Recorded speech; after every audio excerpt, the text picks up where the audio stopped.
But he joins us now to get us ready for the Tennessee Vols spring camp. Adam, thank you very, very much. We have often talked to you about very serious subjects, public records, going through Jeremy Pruitt's dirty laundry. But I understand you had enough of Tennessee and you decided you had to get out of the country. I'm really curious about your recent sojourn during the break. How are you doing?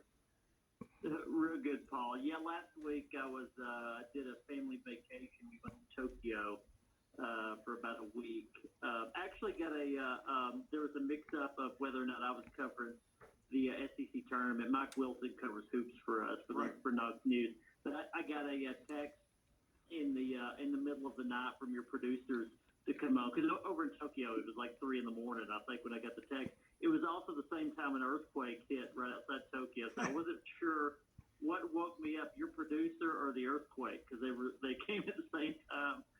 Yeah, we had Mike on, and by the way, I don't know what the Tokyo Times coverage of the SEC tournament was, but you would have had a very short stay in Nashville.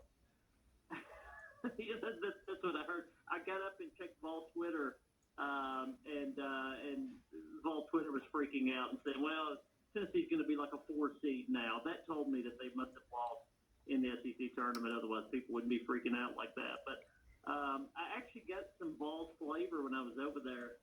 There's a Tennessee bar, a Tennessee themed Vols themed bar in Tokyo. It's called Good Old Tennessee Bar. It opened about a month ago. It's run by a UT alum who's from Tokyo. He went to UT in the 90s and decided about a month ago to open a Vols-themed bar. So I'm in the middle of Tokyo going into a sports bar that has Peyton Manning on the wall and, the sign that all UT fans know, I will give my all for Tennessee today. That's on the front door. To not hear your language mostly in a city on the other side of the world, and then to walk in, and the first thing you see on TV is Joe Milton scoring a touchdown against UConn on the TV was a little startling, but it's a pretty cool deal to have that on the other side of the world.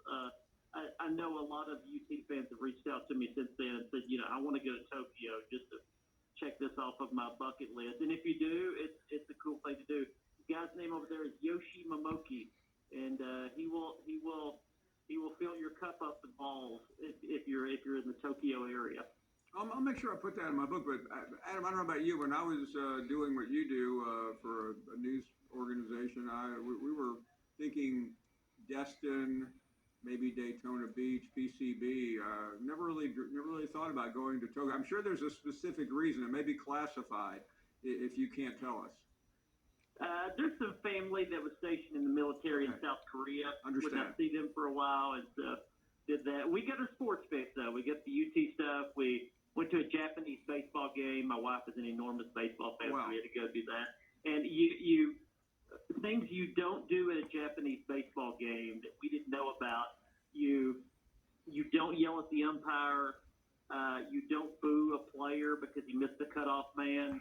You don't prop your feet up on the seats in front of you, or a security guard will come and tell you to take your feet off of the seat. We didn't know any of these things. We thought we invented the game so we could act however Americans act, but that's not how things are done in Japanese baseball. Well, Adam, tell me.